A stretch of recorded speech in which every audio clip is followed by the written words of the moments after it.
그동안 평안하셨습니까? 코비드 19 2차 유행이 와서 우리 미국이 많이 어렵고 힘듭니다. 이때 여러분의 기도가 필요합니다. 전 세계의 힘든 이들을 위해서 우리가 중보기도할 때 거리와 시간의 제한 없이 하나님의 역사는 이루어질 겁니다. 자, 오늘 예배를 놓고 함께 기도하겠습니다. 하나님 감사합니다. 하나님께서 우리를 보호해 주셔서 지금까지 안전하게 하시니 감사합니다. 하나님께서 우리에게 이런 축복을 주심은 우리만 건강하려는 것이 아니라, 우리만 행복하려는 것이 아니라, 우리보다 더 힘든 이들을 위해서 대신 중보기도 하라고, 그들을 위해서 하나님 힘써 하나님 간구해 주라고 하신 줄 믿습니다. 이 사명을 잊지 않게 하여 주시옵소서. 오늘도 우리가 8월 첫째 주 하나님 온라인이지만 함께 모여 기쁜 마음으로, 감사하는 마음으로 주님 앞에 나아가기 원합니다. 예배 시종을 하나님 맡아 주관하여 주시고, 하나님의 성삼위일체 하나님께서 홀로 영광 받으시며 임재하시며 주장하시며 우리들을 만져 주옵소서. 감사드리오며 이 모든 말씀 우리 주 예수님의 이름으로 기도하옵나이다. 아멘. 교동문 14번 시편 24편을 함께 교독하시겠습니다. Psalm 24. 땅과 거기에 충만한 것과 세계와 그 가운데 사는 자들은 다 여호와의 것이로다. The earth is the Lord's, and everything in it, the world and all who live in it. 여호와께서 그 터를 바다 위에 세우시며 강들 위에 건설하셨도다. For he founded it upon the seas and established it upon the waters. 여호와의 산에 오를 자가 누구며 그의 거룩한 곳에 설 자가 누구인가? Who may ascend the hill of the Lord? Who may stand in his holy place? 곧 손이 깨끗하며 마음이 청결하며 뜻을 허탄한 데 두지 아니하며 거짓 맹세하지 아니하는 자로다. He who has clean hands and a pure heart, who does not lift up his soul to an idol or swear by what is false. 그는 여호와께 복을 받고 구원의 하나님께 의를 얻으리니 He will receive blessings from the Lord and vindication from God his Savior. 이는 여호와를 찾는 족속이요 야곱의 하나님의 얼굴을 구하는 자로다. Such is the generation of those who seek him, who seek your face, O God of Jacob. 문들아 너희 머리를 들지어다. 영원한 문들아 들릴지어다. 영광의 왕이 들어가시리로다. Lift up your heads, O you gates, be lifted up, you ancient doors, that the King of glory may come in. 영광의 왕이 누구시냐? 강하고 능한 여호와시요 전쟁에 능한 여호와시로다. Who is the King of glory? The Lord strong and mighty, the Lord mighty in battle. 문들아 너희 머리를 들지어다. 영원한 문들아 들릴지어다. 영광의 왕이 들어가시리로다.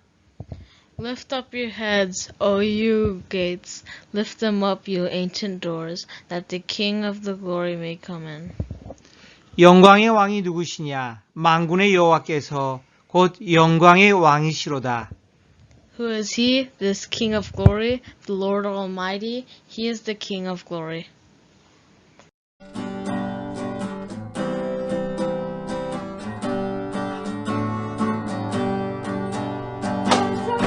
주님의 사랑과 거룩한 보혈의 공로를 우리 다 찬양을 합시다. 주님을 만나볼 때까지 예수의 우리를 기쁘게 하시는 주시니 그의 구에 우리를 너에게 하시니 우리를 기쁘게 만드네. 무궁한 생명의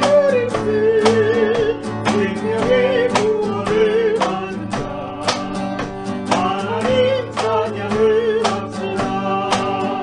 예수는 우리를 깨끗게 하시는 주시니 그의 피 우리를 근거가 너희게 하셨네.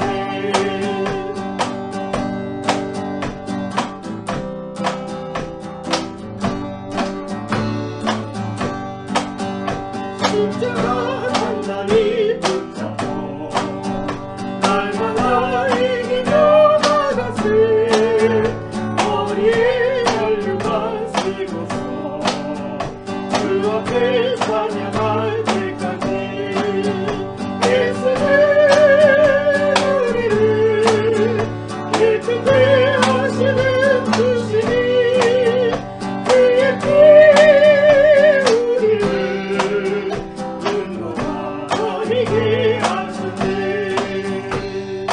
오늘 말씀의 제목은 재림 첫 번째 이야기, 나중에 웃는 사람들, 깨어 준비된 그리스도인입니다.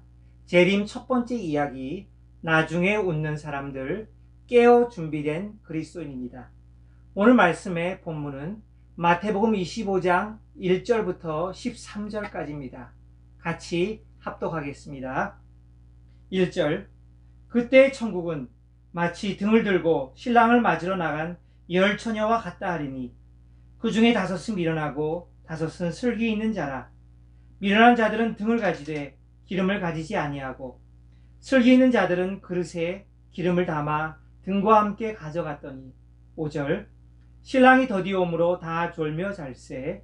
6절, 밤중에 소리가 나되 보라 신랑이로다 맞으러 나오라 하매. 7절, 이에 그 처녀들이 다 일어나 등을 준비할세. 8절, 미련한 자들이 슬기든 자들에게 이르되 우리 등불이 꺼져가니 너희 기름을 좀 나눠달라 하거늘.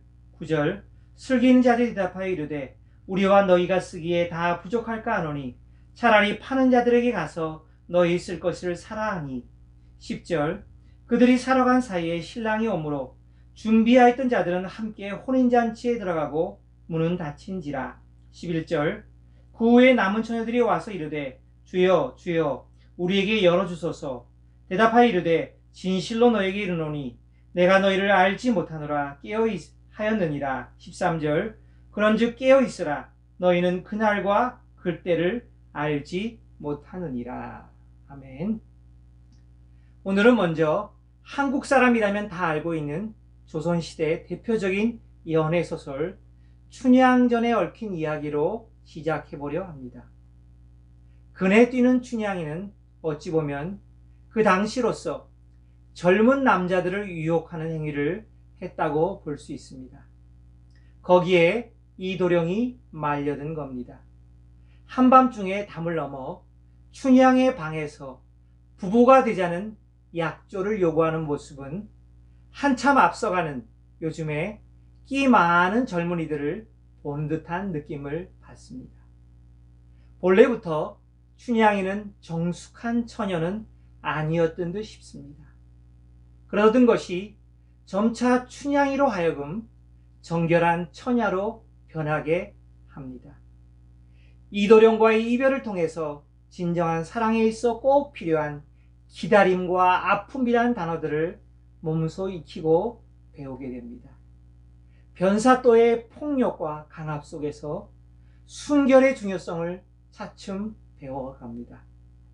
극도로 분노한 변사또가 춘향을 요절하려고 하는 그 순간에 과거에 급제한 이도령이 암행어사가 되어서 등장을 합니다. 이것이 이 소설의 클라이막스입니다. 보는 이의 가슴을 시원하게 하며 해피엔딩으로 끝을 맺습니다.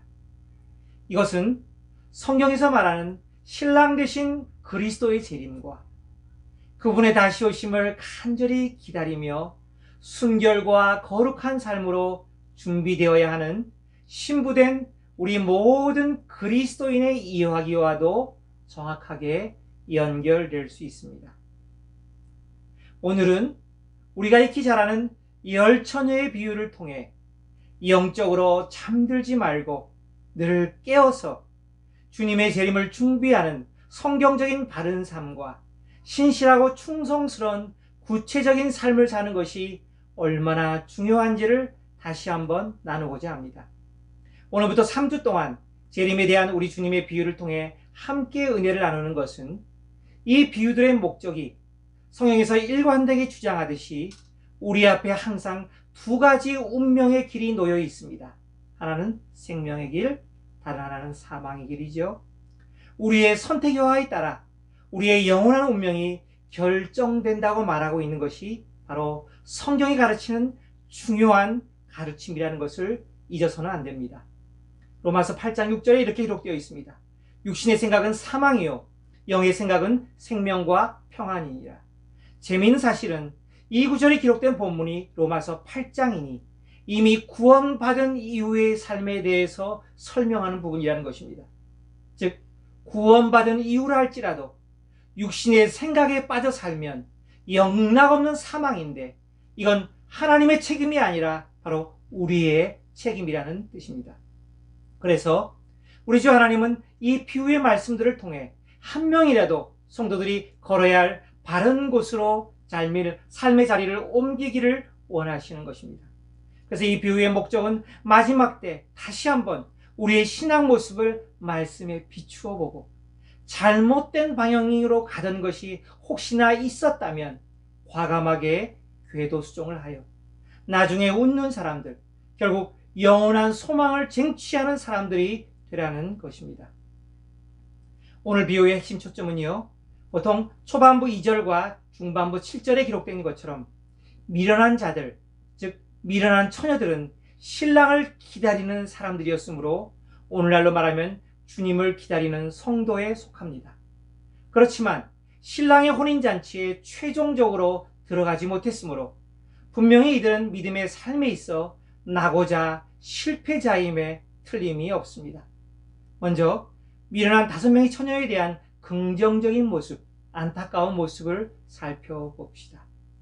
1절에 나온 모든 처녀의 사명과 임무에 대한 기록을 보겠습니다. 25장 1절, 그때 천국은 마치 등을 들고 신랑을 맞으러 나간 10처녀와 같다 하리니. 미련한 5명의 처녀들도 분명히 주님의 재림에 대한 나름대로의 믿음을 가지고 있었고 나름대로 신랑의 오심을 기다리는 성도의 가장 중요한 사명에 깨어있는 자라고 여겨집니다.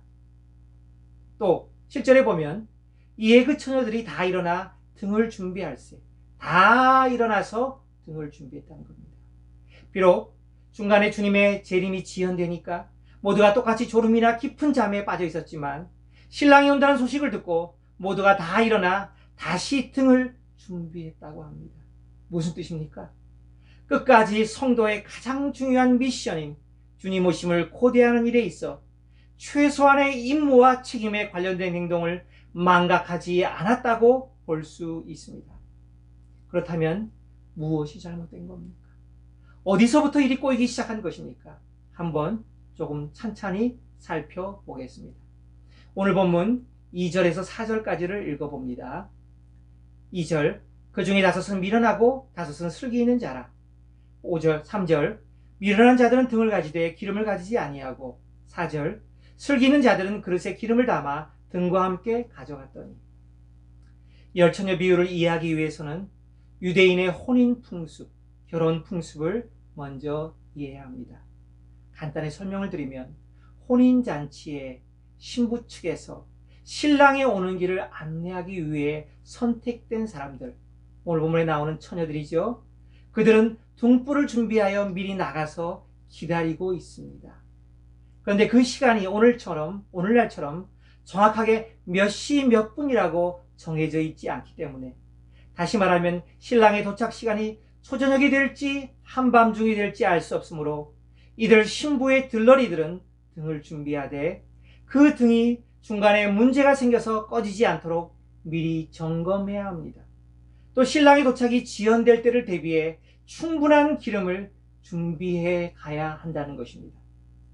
그런데 미련한 처녀들은 등을 가져갔으나 등불을 계속 밝히기 위해 필요한 필수품인 충분한 기름을 처음부터 가져가지 않았다는 것입니다. 좀 이상하지 않습니까? 이해가 안 되지 않습니까?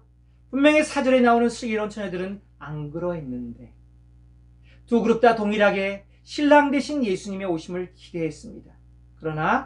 그렇지만 구체적인 준비에 있어서는 분명히 차이가 발생했습니다. 그래서 그들의 운명은 정반대로 두 갈래로 양분되고 말았습니다.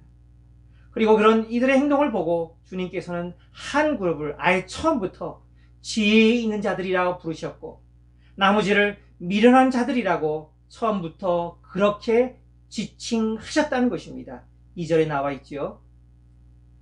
여기서 슬기 있다, 지혜 있다라는 단어는요, 성경의 언어로 보면 프로니모스인데 그 원어가 재미있습니다. 생각하다라는 말에서 유래했다는 것입니다. 성경에서 동물과 달리 유일하게 하나님의 형상을 닮은 존재로 사람을 만드신 것은 바로 인간에게 이 생각하는 기능을 주시기 위해서였습니다. 이것을 주셨기 때문입니다. 그래서 우리는 우리가 배운 성경의 지식을 생각해서 활용해야 합니다. 지적 있고 분별력 있게 사용해야 합니다. 또 성경의 말씀에 비추어 자신을 비추어 보고 스스로 자기의 삶에 잘못된 부분이나 잘못된 방향으로 향하는 것이 있다면 조절해 갈 수 있어야 합니다. 또 신실하게 주님의 재림을 구체적이고 실제적으로 준비할 수 있는 삶을 날마다 살아가는 사람이 바로 성경에서 말하는 지혜로운 사람, 생각하는 사람이라는 것입니다. 성도 여러분, 하나님의 말씀인 진리는요, 결코 성도들에게 이치에 맞지 않는 엉뚱한 행동들을 하라고 요구하거나 하루아침에 나의 믿음의 수준으로는 감당할 수 없는 엄청난 부담스러운 것을 요구하지도 않습니다. 다만 성경의 중요한 만고불변의 모든 성도에게 요구하는 중요한 요구사항이 한 가지 있다면 그것은 날마다 주일만이 아니고요, 지속적으로 아주 조금이라도 괜찮으니 매일 주님과 함께 동행하며 교제하는 그 깊이와 넓이를 자기 수준에, 내 수준에 맞게 이어가야 한다는 것입니다. 이것이 성경이 일관되게 요구하는 중요한 기본 사항입니다. 그런데 이 조건도 실행하기 어려울까봐 우리 주님은 두 가지의 방법을 더 예비해 놓으셨습니다. 첫 번째, 주님은 우리에게 무제한의 용서를 약속하셨습니다. 왜? 우리가 결단하고 실행하지 못할 때를 대비해서 말입니다. 이것도 힘들어서 스스로의 힘으로 수행할 수 없을까봐. 두 번째로, 우리 안에 최고의 가정교사인 성령님을 보내셔서 우리를 100% 가장 가까운 거리에서 가장 쉬운 방법으로 전혀 비용이 들지 않게 우리 안에서 얼마든지 요구하면 돕게 하신 성령님을 우리 안에 보내신 것입니다. 할렐루야! 여러분, 보면 볼수록, 알면 알수록 하나님을 섬기는 것은 은혜 위에 은혜, 공짜 위에 공짜일 수밖에 없습니다. 그래서 주님을 제대로 믿는 것, 바르게 믿는 것은 결코 어려운 일이 아닙니다.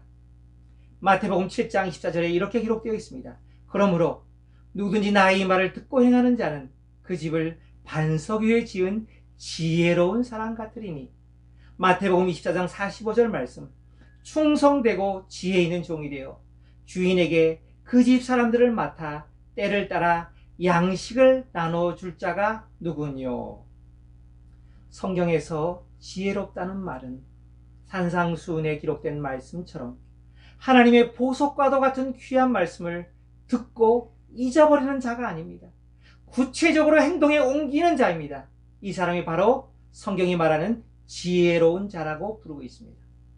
마태복음 24장에 나오는 재림에 대한 종의 준비 자세에 있어서는 주님의 일꾼은 충성스러워야 하고 그뿐만 아니라 지혜가 있어서, 즉 생각이 있어서 자기의 분명한 사명을 깨닫고 또 세상의 헛된 쾌락에 빠져들지도 않고 사람들과의 관계에서도 예의를 지켜가며 사명을 꾸준히 감당하는 신실한 자가 바로 지혜로운 종이라고 이야기를 하고 있습니다.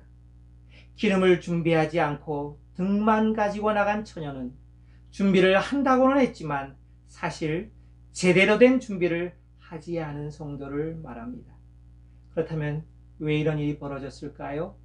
여기서 기름은 무엇을 의미할까요? 만약에 등을 눈에 보이는 성도들의 외형적인 신앙생활이라고 한다면 기름은 보이지 않지만 그 외형적인 신앙생활을 유지시켜주는 더 중요한 필수 기본 요소라고 말할 수 있습니다. 기름은 그 신앙생활을 유지하는 기본이 되는 필수 요소이기에 이것을 네 가지로 한번 나누어 생각해 보았습니다. 첫째는요, 살아계신 하나님과 영적으로 교제하는 삶입니다. 이게 기본이죠. 둘째, 성도의 생명력 넘치는 삶을 가능케 하는 성령님의 도움과 역사로 충만한 삶, 성령 충만한 삶입니다. 그래서 많은 학자들은 이 기름을 성령이라고 해석하죠. 세 번째, 또 어떤 환난이나 핍박이 와도 흔들리지 않고 굳건하게 주님을 붙드는 뿌리 깊은 믿음과 인내의 삶입니다. 마지막으로 넷째는요, 주님의 지상 명령인 전도와 선교를 마무리하기 위해 힘쓰는 삶이라 말할 수 있습니다. 실제로 이 두 그룹은 겉보기에는 전혀 다를 것이 없습니다. 그러나 신랑이 올 때 그들의 감추어진 내면과 그 진실성 여부가 극적으로 노출되게 말았습니다. 그들의 운명은 분명히 갈려지게 된 것입니다. 오늘 본문의 마지막 결론 부분인 13절을 읽어보겠습니다. 그런즉 깨어있으라. 너희는 그날과 그때를 알지 못하느니라.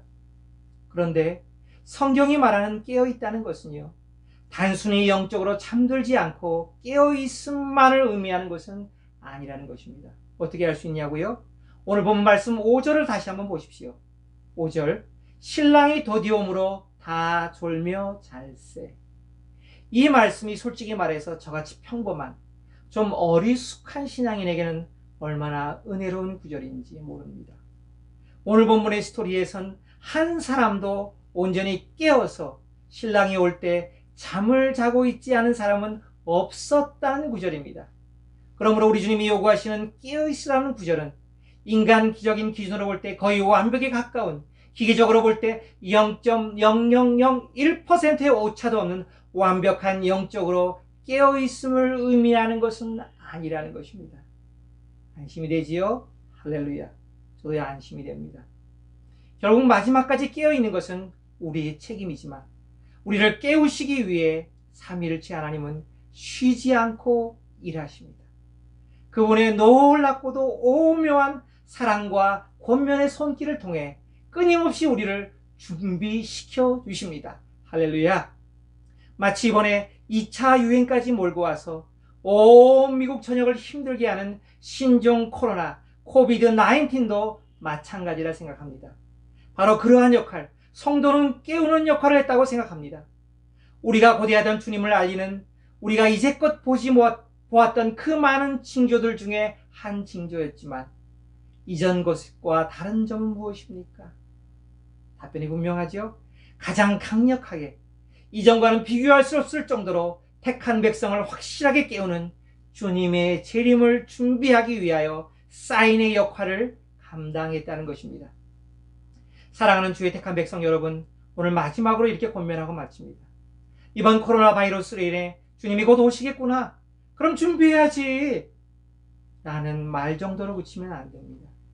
그것이 바로 오늘 본문이 가르치는 핵심 가르침입니다.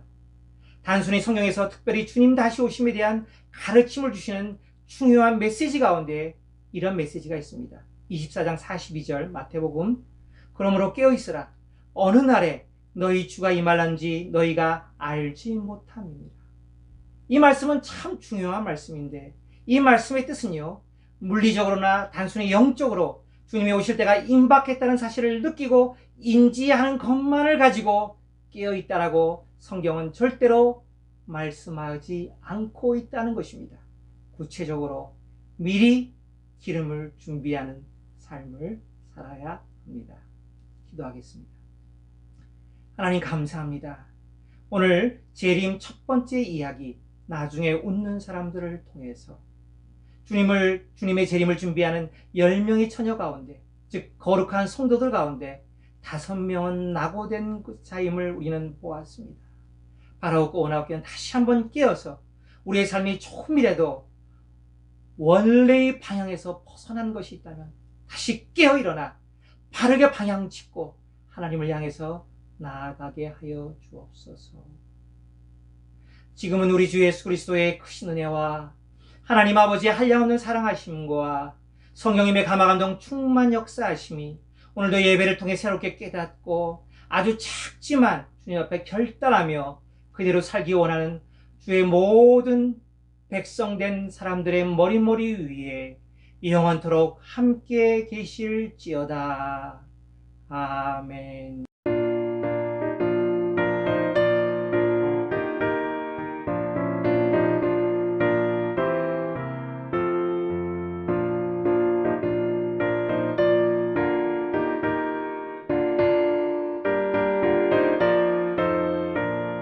주 어느 때 다시 오실는지 아는 이가 없으니 등 밝히고 너는 깨어있어 주를 반겨 맞으라. 주 안에서 우리 몸과 몸이 깨끗하게 되어서 주 예수님 다시 오실 때에 모두 기쁨으로 맞으라. 주 오늘에 다시 오신다면 부끄러움 없을까? 살아였다 주님 칭찬하며 우리 맞아 주실까? 주 안에서 우리 몸과 몸이 깨끗하게 되어서 주 예수님 다시 오실 때에 모두 기쁨으로 맞으라.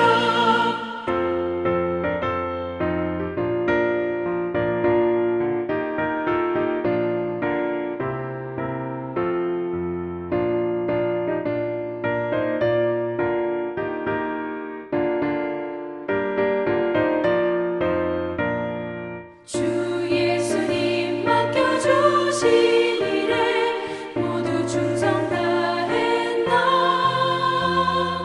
내 맘속에 확신